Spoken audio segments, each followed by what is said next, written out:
I'm Mike Ross. Here's a segment from our show live from Studio 5 that airs weekdays from 9 a.m. to 11 a.m. Eastern on AMI Audio. An Angus Reid Institute poll from this weekend suggests that the vast majority of Quebecers support Bill 62, the government's ban in Quebec on wearing face coverings while dispensing or receiving government services. But that support drops to about 40% elsewhere in Canada. Now, this data conflicts with another poll by Ipsos from late last week showing huge support across Canada for the ban. Joining us to talk about this and Bill 62 overall is Fareed Khan. He is a government relations and communications consultant from Gatineau, Quebec, and social justice activist. Mr. Khan, welcome back to the show. How are you? Very well. Thank you for having me back. It's always nice to catch up with you. Before we get into the polls and their divergent results, I was wondering what your thoughts were on Bill 62. I think that my reaction, I think, is the same as the reaction of a lot of people.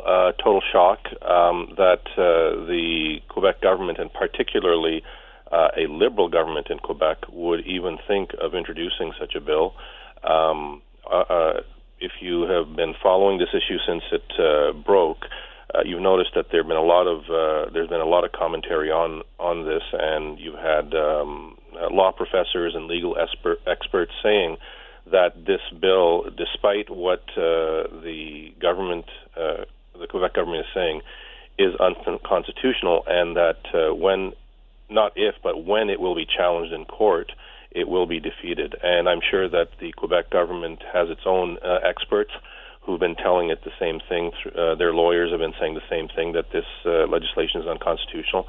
And the fact that they've gone ahead and introduced it despite that, I think, shows a level of political cynicism and disrespect for the Charter of Rights that is just amazing to behold. Do you get a sense as to why Quebec in particular seems to be so concerned about religious neutrality?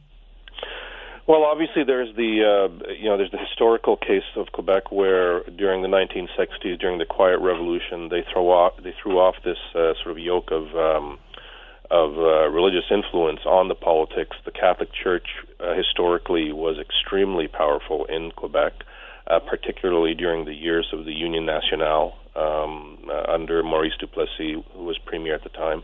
And then in the 1960s, there was a burgeoning movement to basically gain some freedom from that. And so you had the Quiet Revolution when the Liberals won in the 1960s.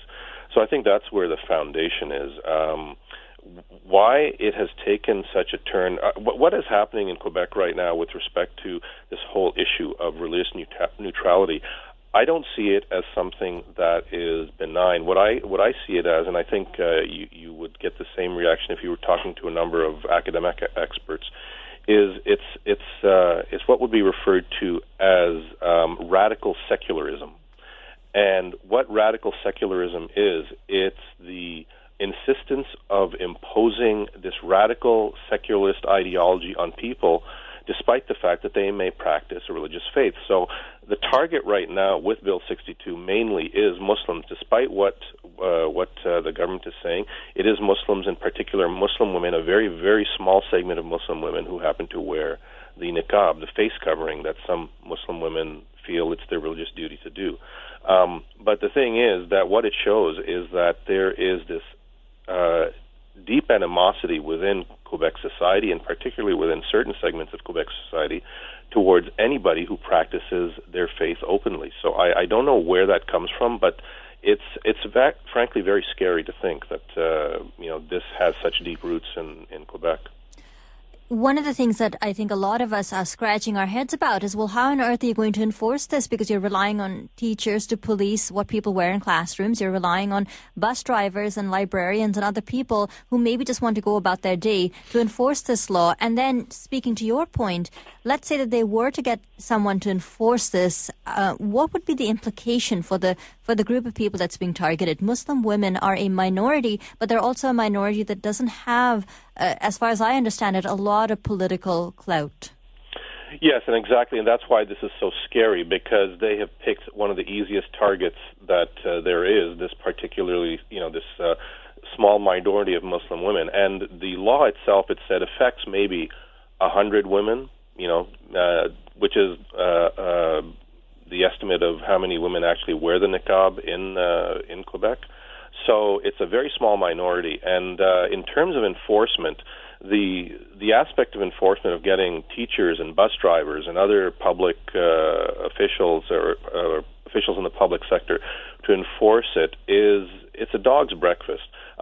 You've got unions who are already coming out and saying there's no way that our members are going to enforce this law. Bus drivers have said they're not going to. Bus driver unions have said they're not going to enforce this law. Teachers have said they're not going to enforce this law.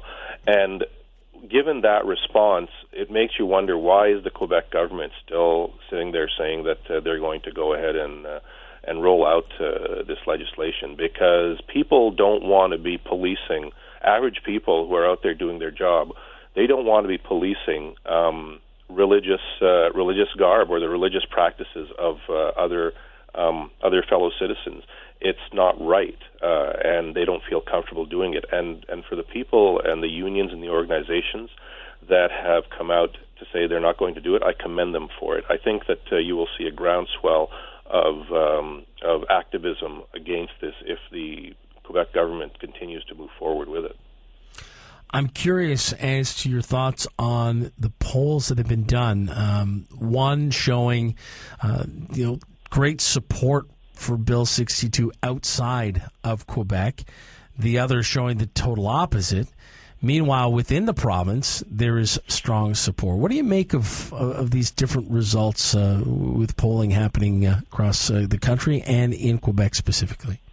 Well, within Quebec, I'm not that surprised about the level of support. I think that politicians, it started with the Parti Québécois back in 2013 when they introduced their Charter of Values proposal, and there was a lot of support for it. And it's easy enough to gain a deep level of public support for a particular policy, especially if you're going out and vilifying a minority in society, saying that, if it wasn't for the way these people live or what these people do or whatever, you pick on some aspect of it, of a particular group, and say, they're somehow a danger to the social order. And that's what the Charter of Values did, that the PQ proposed. You've now got a situation in Quebec where, although that proposal was killed when the PQ got defeated, you've now got a situation in Quebec where you've got both the PQ and the CAQ, which is the other opposition party in Quebec, who are trying to play to those populist sentiments. And frankly, this legislation is catering to the bigotry within within the residents of Quebec. And I think that's a very, very dangerous thing. It's very easy, as I said, to pick on somebody, pick on a difference. And we've seen what happens historically when governments or politicians try to do that. So I'm not that surprised, because there's been Quebec generally seems to have, for some reason, there's a deeper hold of this sort of xenophobic mindset within, a strong majority of residents within Quebec.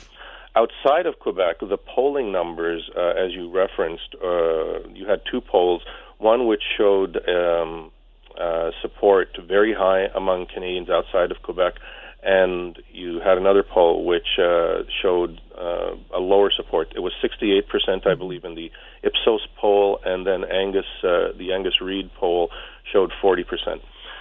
While the 40% lower number is encouraging, that's still far too high. The difference between them, one has to question what the polling strategies that were used or the questions that were asked. How was the polling done that you had two such divergent results for the numbers outside of Quebec?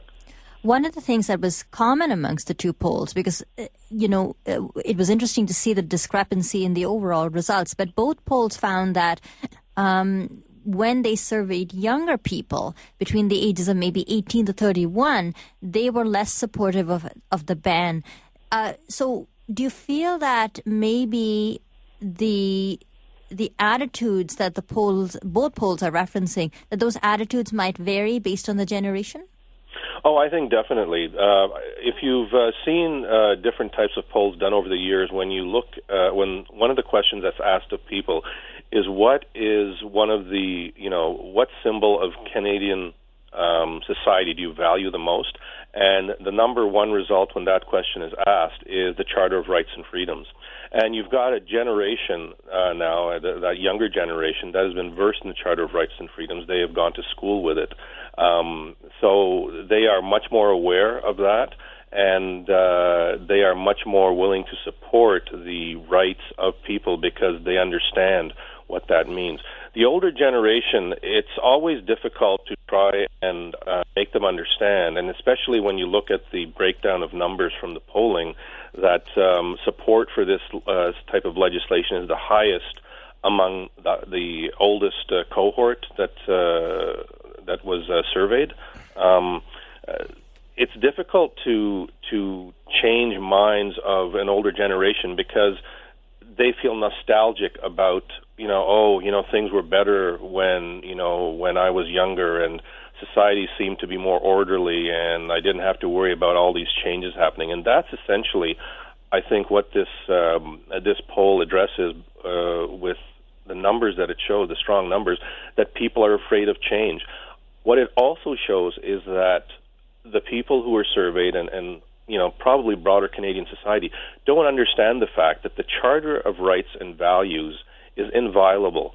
It applies to everybody regardless of who they are. Now, these particular women who wear the niqab, they're a small minority, and you may not like the fact that they cover their face. It might make you uncomfortable, but that's not what the Charter of Rights and Values is about. It's not about being uncomfortable.